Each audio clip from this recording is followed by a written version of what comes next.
कभी ऐसा महसूस हुआ है कि आप कितनी भी मेहनत कर लें वो काफी नहीं है? सुबह जल्दी उठने से लेकर देर रात तक काम करने तक हमें हमेशा यही सिखाया जाता है कि देखो, सफलता की चाबी तो कड़ी मेहनत ही है। लेकिन क्या हो अगर ये कहानी का सिर्फ एक हिस्सा हो?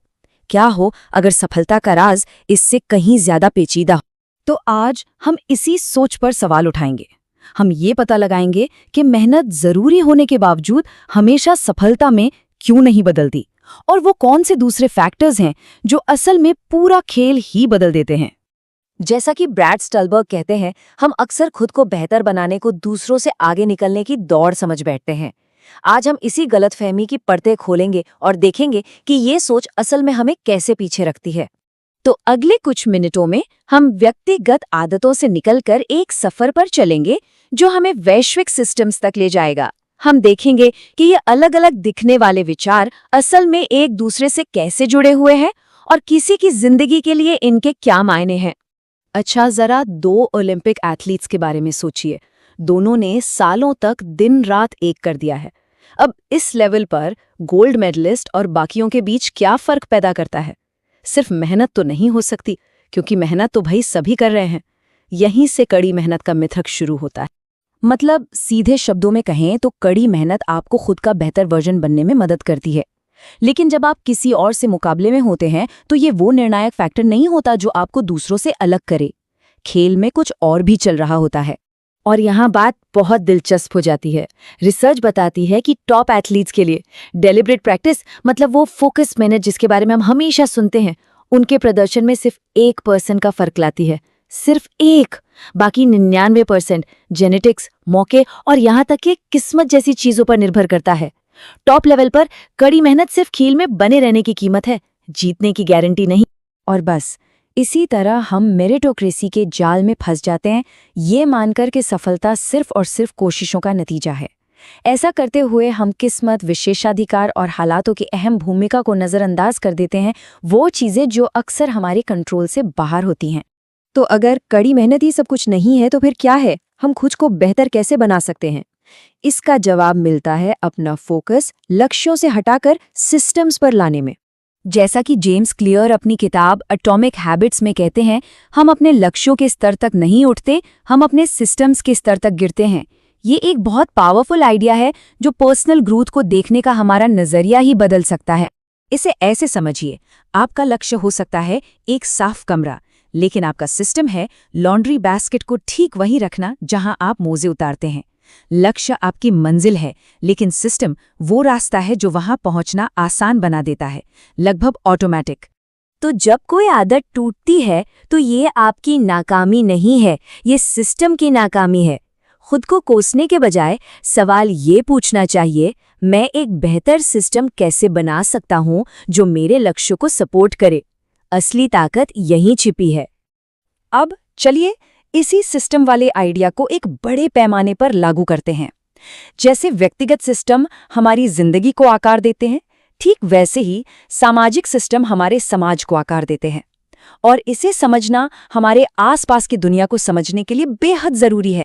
ठीक आपकी लॉन्ड्री बास्केट वाले सिस्टम की तरह समाज के भी अपने सिस्टम होते हैं, नीतियां, नियम और ऐसे ढांचे जो बैकग्राउंड में काम करते रहते हैं। और पर्सनल सिस्टम्स की ही तरह ये सामाजिक सिस्टम भी लोगों के लिए सफलता को आसान या मुश्किल बना सकते हैं, अक्सर उन तरीकों से जो हमें दिखाई भी नहीं देते। सोचिए प्रणालीगत नस्लवाद के बारे में, जहां रेड लाइनिंग जैसी ऐतिहासिक नीतियों ने कुछ समुदायों के लिए संपत्ति बनाना लगभग नामुमकिन कर दिया। या सोचिए कि कैसे प्रॉपर्टी टैक्स पर आधारित स्कूल फंडिंग गरीबी का एक चक्र बना देती है। ये व्यक्तिगत कोशिशों की कमी के मुद्दे नहीं हैं, ये सिस्टम के डिजाइन के मुद्दे हैं।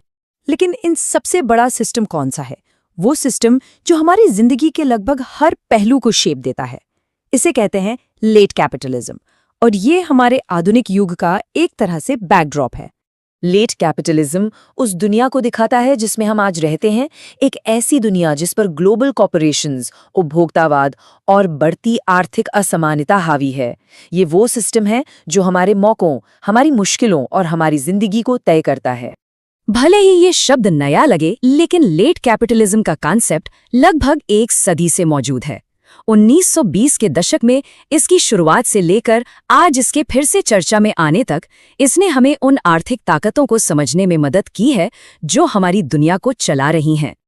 और लेट कैपिटलिज्म के इसी सिस्टम ने एक नए तरह के वर्कर को जन्म दिया है।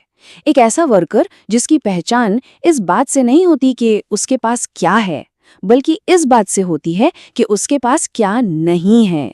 सुरक्षा।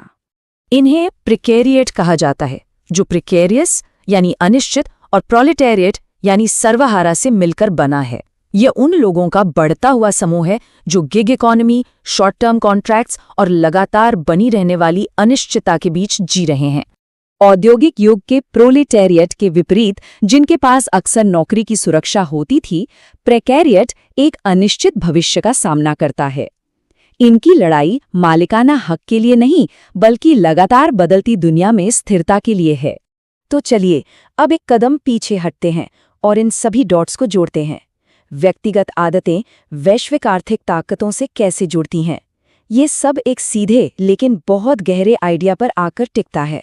हम अपनी व्यवस्थाओं के स्तर तक गिरते हैं। हमने देखा है कि ये हमारी व्यक्तिगत आदतों पर कैसे लागू होता है, लेकिन ये समाज के लिए भी उतना ही सच है। छोटे स्तर पर हमारे व्यक्तिगत सिस्टम हमारे नतीजे तय करते हैं, और बड़े स्तर पर जिन सामाजिक सिस्टम्स में हम रहते हैं वो हमारे मौके तय करते हैं। हमारी सफलता सिर्फ हमारी व्यक्तिगत कोशिशों का नतीजा नहीं है, ये उन सिस्टम्स का भी प्रतिबिंब है जिनके भीतर हम काम करते हैं। तो ये हमें एक बहुत अहम सवाल पर लाके छोड़ देता है। अगर हम अपने सिस्टम से इस कदर बंधे हैं तो हम उन्हें बदलें कैसे? हम अपने लिए और अपने समाज के लिए बेहतर सिस्टम कैसे बनाएं? इसका जवाब आसान नहीं है, लेकिन इसकी शुरुआत ये समझने से होती है कि सिर्फ कड़ी मेहनत ही काफी नहीं।